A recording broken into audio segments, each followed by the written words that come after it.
Olá, seja muito bem-vindo a mais um Espaço News Grande Florianópolis. Eu sou a Gabriela Knesel e hoje eu vou falar com você sobre direito de família e também sobre saúde dos nossos pets mais idosos. Fica com a gente que o programa está super interessante.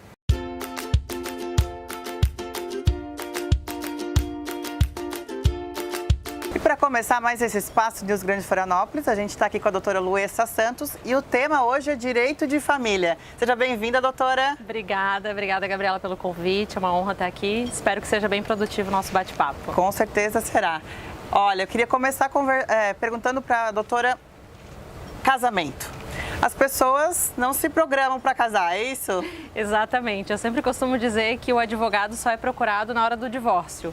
E por que não procurar um advogado antes do casamento? Justamente para você ter conhecimento, saber os seus direitos, o que pode ser negociado antes de casar. Porque apesar de o casamento ser muito bonito, se falar de amor, o casamento também é um negócio jurídico. A gente não pode esquecer disso.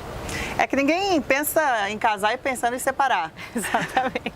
Mas é as pessoas prevenidas que pensam em casar e já estão ali organizando, quem sabe, né, se der errado. Quais são as dicas para essas pessoas? Bom, a primeira coisa é entender quais são os seus direitos e quais são os regimes de bens possíveis. E também, se você já está vivendo uma união estável e quer deixar regulamentado, caso vire um casamento, quais vão ser os bens a ser partilhados. Hoje, através de um pacto antinupcial, você pode colocar, por exemplo, se houver uma traição, vai ter uma indenização?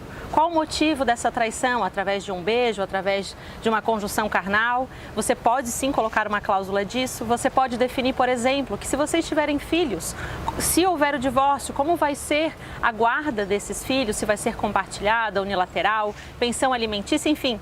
N possibilidades são possíveis, claro, você não pode colocar nada que infrinja a legislação, mas você pode prever diversas situações e colocar nesse documento. E isso tudo é no pacto antinupcial, ali na escritura pública, ou pode ser feito por um outro contrato particular? Isso, aí entra a grande discussão. Você pode fazer um contrato de união estável e colocar isso, ou se você decidir casar no civil, é necessário fazer o pacto antinupcial se você escolher um outro regime de bens que não seja a regra geral, que é o da comunhão parcial de bens. Mas qualquer que for a sua escolha do regime e você queira colocar essas situações que num contrato, numa certidão de casamento você não vai ter, você pode sim contratar um advogado e fazer esse pacto antinupcial. Bom, outra questão que a doutora tocou aí é a questão da comunhão, da união estável, né? As pessoas vão vivendo, não casam e aí deu errado e aí querem recuperar o prejuízo de todo esse tempo sem nenhuma preparação jurídica. Bom primeiro deixar claro que a união estável, ela tem alguns requisitos, né? Muita gente acredita, eu tenho que estar morando 1 ano, 5 anos juntos. Isso não existe, não é o tempo que determina a união estável. E sim, se ela é uma relação pública, duradoura, com o objetivo de constituir família. E não necessariamente ter filhos, mas sim constituir, fazer o casamento.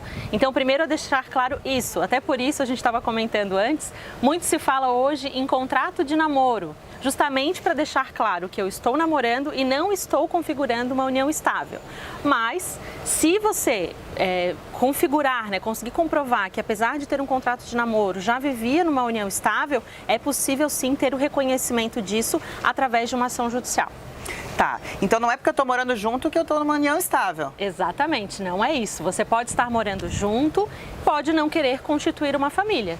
Então isso não configura uma união estável. Da mesma forma que você pode não estar morando junto, mas ter uma união pública, uma união duradoura, pública, com conhecimento e com o objetivo de constituir. Então a coabitação que a gente fala, ela não é requisito para a configuração da união estável. É necessário que todos aqueles outros requisitos estejam comprovados para que ela seja reconhecida. São requisitos muito subjetivos. Como é que a gente faz a comprovação, a prova disso? Hoje no judiciário é possível a gente juntar N tipos de prova.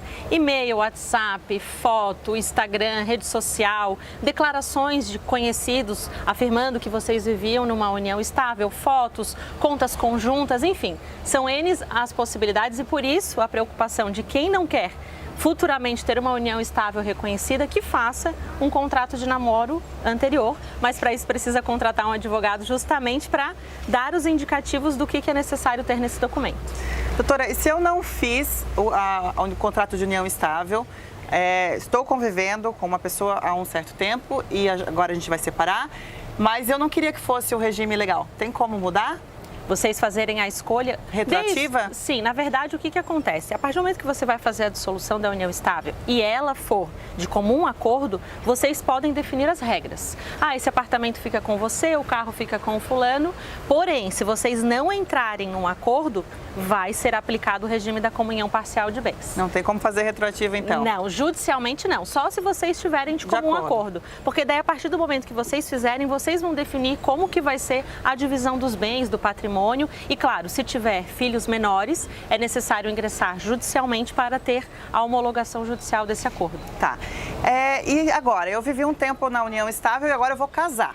Então, a partir de agora, vamos entrar na comunhão universal, na comunhão parcial, vamos supor isso. Como é que fica esse tempo que a gente conviveu ali de união estável antes do casamento? Ele tem validade igual. Se vocês já viviam, mesmo que não casados no civil, porque a união estável, ela tem os mesmos critérios de um casamento civil.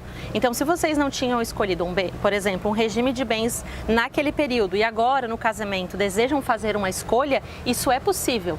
Tanto é possível que, mesmo casados, vocês podem sim alterar o regime de bens escolhido. Mas tem que ser através de um processo judicial, tem que ser explicados os motivos, até porque a partir do momento que você escolhe um regime de bens, podem ter terceiros afetados, então essa alteração ela só pode ser feita judicialmente. Bom, e para prevenir todos esses problemas, a gente consulta o advogado antes de casar ou antes de entrar na união estável? Eu sempre falo, né? O pessoal quer casar, planeja o casamento, a festa, a cerimônia, mas não conversa, né? Os grandes casos que eu atendo no escritório são de pessoas que faltou comunicação. Não conversaram, não falaram como que... o que você imagina se a gente casar, como que vai ser o nosso patrimônio, os nossos filhos, como que vão ser criados, quais vão ser as regras. E como eu te mencionei antes, né? Se você vai entrar num relacionamento e você não pode conversar com o seu parceiro ou sua parceira sobre esse assunto, é bom repensar nesse casamento. Pois é. E doutora, nesse caso que a gente vai escolher então o regime de bens do casamento ou fazer o contrato de união estável, pode ser um advogado só para as duas partes? Pode ser um advogado para as duas partes, não tem problema não. A grande questão é que esse advogado que foi contratado, lá na frente, se porventura vocês se divorciarem, ele não vai poder advogar para vocês dois, né? Porque ele nenhum dos dois. Para nenhum dos dois. Então, por isso é importante encontrar um advogado que seja neutro, que seja de ambas as partes, e só vai ter essa peculiaridade de depois não poder advogar para algum dos dois se houver um conflito, né? Certo. E o que a doutora acha que vale mais a pena? Vale mais a pena fazer uma união estável ou um casamento? Olha, os dois têm a mesma validade jurídica. Então, o que eu aconselho é, se você está numa união estável, não deixa de não fazer nada. Ou esteja consciente que o regime escolhido vai ser o da comunhão parcial de bens.